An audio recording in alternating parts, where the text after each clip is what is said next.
Rejet de la Constitution européenne en 2005, crise financière et économique en 2008-2009, crise de l'euro en 2010-2011. Donc l'intégration européenne est en crise depuis maintenant assez longtemps. Alors est-ce qu'il s'agit d'une crise de fonctionnement, d'une crise des institutions, d'une crise politique, donc d'une crise de confiance?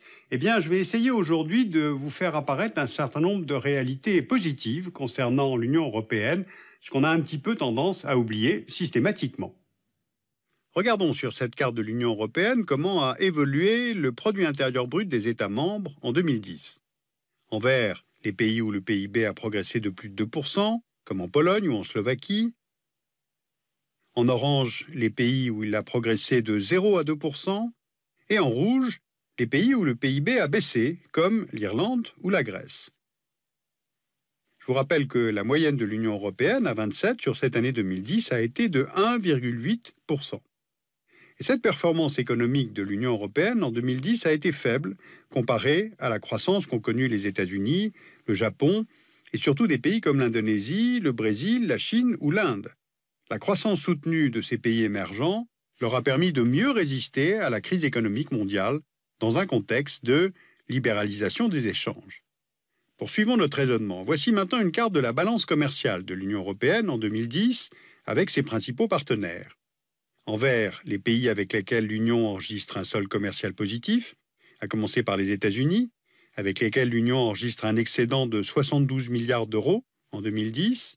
En rouge, les pays avec lesquels l'Union compte un solde commercial négatif, au premier rang desquels on trouve la Chine, avec un déficit de près de 169 milliards d'euros.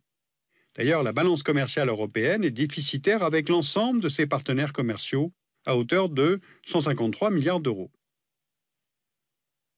Et pourtant, l'Union est à la fois le premier importateur et le premier exportateur au monde. À elle seule, elle représente 20% du volume total du commerce mondial.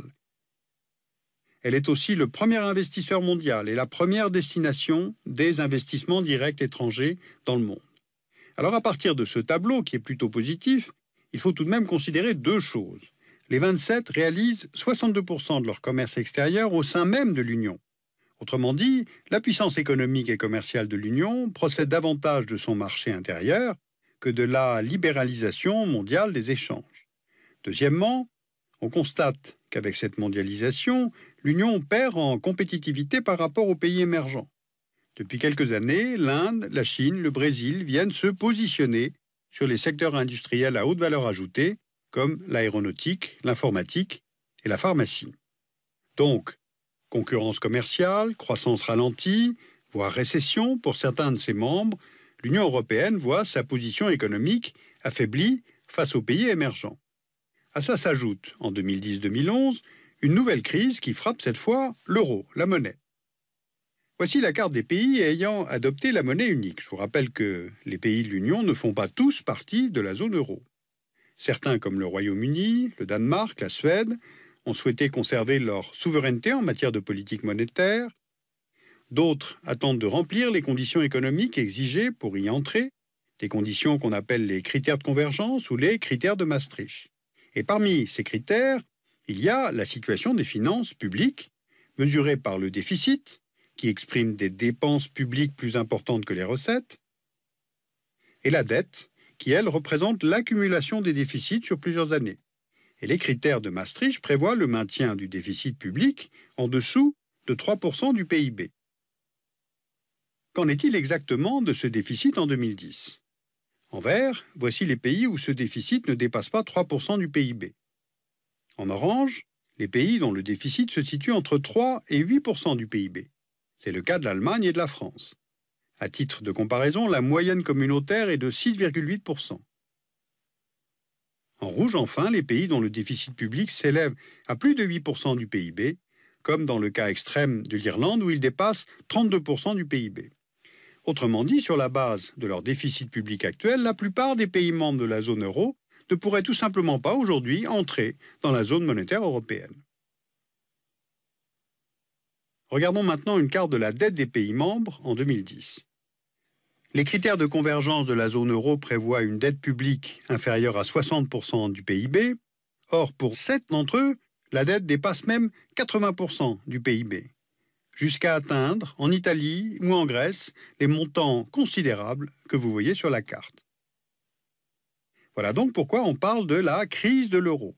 La plupart des pays européens ne remplissent plus les critères de rigueur budgétaire sur lesquels repose la confiance dans la zone euro, fragilisant ainsi la stabilité de la monnaie européenne. Alors pour autant, peut-on déduire de cette crise qu'elle affaiblit la construction européenne? Certains de ces pays, comme l'Irlande, la Grèce, le Portugal, confrontés à une crise de l'endettement, à la faillite des banques nationales, à l'impossibilité d'emprunter sur les marchés, ont sollicité l'aide de l'Union européenne. Or, les textes communautaires et les mécanismes de la zone euro ne prévoient pas de dispositif de solidarité financière. La réponse de l'Union européenne a donc été économique et politique, avec la création en 2010 du Fonds européen de stabilité financière, soit 750 milliards d'euros, financés aux 2/3 par l'Union et les États de la zone euro, et le reste venant du Fonds monétaire international. Il s'agit d'un fonds qui doit en somme anticiper les crises, plaçant de facto la solidarité économique et financière des pays de la zone euro quasiment au rang des principes européens. Eh bien, c'est là une nouveauté et une avancée. Les États membres envisagent aussi de renforcer les instruments de gouvernance économique, par l'intermédiaire de la Banque centrale européenne, par l'intégration accrue de leur politique budgétaire et par la création d'instances de supervision commune. Eh bien là non plus, ce ne sont pas les textes ou les institutions qui ont conduit à franchir cette nouvelle étape de l'intégration, mais les circonstances et finalement la volonté des États européens de faire face ensemble à la crise. Un petit peu comme si finalement la construction européenne était moins une question de vision que de configuration et d'opportunité. En adoptant une vision de plus long terme, l'Union doit relancer sa compétitivité dans les secteurs à forte intensité technologique et scientifique, et pour cela, accroître les efforts en recherche et développement. C'est d'ailleurs ce constat qui avait amené les Européens à adopter en 2000 la stratégie de Lisbonne, fixant pour objectif aux États membres de consacrer 3% de leur PIB à la recherche et au développement d'ici à 2012. Eh bien, nous voici maintenant près de cette échéance, et que constate-t-on? À l'exception de la Finlande et de la Suède, aucun pays membre n'a atteint l'objectif des 3%. Au sein de l'UE, la moyenne n'est que de 1,9%, alors que les Américains consacrent 2,8% de leur PIB à la recherche-développement et les Japonais 3,4%. Or, cette problématique de l'innovation est cruciale pour l'Europe. Regardez ce graphique qui montre la situation démographique en 2010. Au moment où la Chine, l'Inde et même les États-Unis continueront de gagner des habitants dans les 2 prochaines décennies, l'Union européenne va voir sa population vieillir et sa main-d'œuvre disponible se contracter. L'effet conjoint de la hausse des salaires et de la pression du vieillissement sur les budgets nationaux risquera de réduire davantage la compétitivité de l'Union européenne. Alors là encore, quelle réponse? Eh bien, une fois de plus, il aura fallu être placé au pied du mur pour qu'en 2010, les États membres adoptent une nouvelle stratégie commune appelée Europe 2020 pour ajuster leurs économies aux contraintes de la mondialisation et du vieillissement, mais aussi au dérèglement climatique. Les axes de cette stratégie sont nombreux. La modernisation et l'attractivité de l'enseignement supérieur, l'économie numérique, la création de nouveaux emplois, la mise en œuvre d'une politique industrielle sobre en carbone. Au cœur de la recherche d'une croissance verte, la question énergétique sera un test pour le projet européen qui doit être d'avant-garde et faire exemple. Et pour comprendre, il suffit de regarder la carte de la dépendance énergétique de l'Union européenne qui montre la part d'énergie consommée que chaque État doit importer de l'étranger. Vous voyez, en vert, le Danemark est le seul pays exportateur net d'énergie. En orange, les pays dont les importations énergétiques ne dépassent pas 55% de leur consommation intérieure, ce qui correspond à la moyenne européenne. On trouve là le Royaume-Uni, qui bénéficie de son exploitation de gisements d'hydrocarbures en mer du Nord, mais aussi la France, dont environ 80% de la production d'énergie est d'origine nucléaire, ou encore la Suède, où les sources d'énergie renouvelables comptent pour près de la moitié de sa production énergétique. Et puis enfin en rouge, les pays les plus dépendants, jusqu'à plus de 95%, Chypre, Malte, le Luxembourg. Sur le moyen terme, les projections indiquent une baisse de la production énergétique européenne à mesure que s'épuiseront les gisements européens de gaz et de pétrole en Italie, en Roumanie, en mer d'Irlande et en mer du Nord. Au total, 83% du pétrole et 62% du gaz consommés en Europe sont importés aujourd'hui. Et ce chiffre est destiné à s'accroître d'ici à 2030 si d'autres solutions durables ne sont pas mises en place. Et avec la décision allemande de renoncer à son programme nucléaire d'ici 2022, les prévisions d'importation pourraient encore augmenter. Berlin prévoit en effet une augmentation de ses importations de gaz et de charbon et de compléter ses ressources par des efforts importants venant des énergies renouvelables, notamment l'éolien. Voilà, j'ai voulu vous montrer qu'il y avait donc plusieurs façons de lire les réponses que l'Union européenne apporte aux crises que nous traversons. Tout n'est pas noir, tout n'est pas négatif dans l'Union européenne. On l'a compris, l'Europe se construit aussi de façon pragmatique, opportuniste, c'est-à-dire face aux contraintes, et ce n'est pas forcément un tort.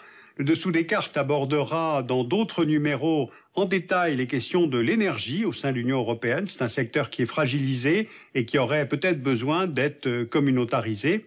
En tout cas, contrairement à ce qui est dit et écrit, la crise européenne n'est pas une crise de fonctionnement ou une crise institutionnelle, c'est une crise de manque de vision et de manque de projet politique face au monde réel dans lequel nous vivons.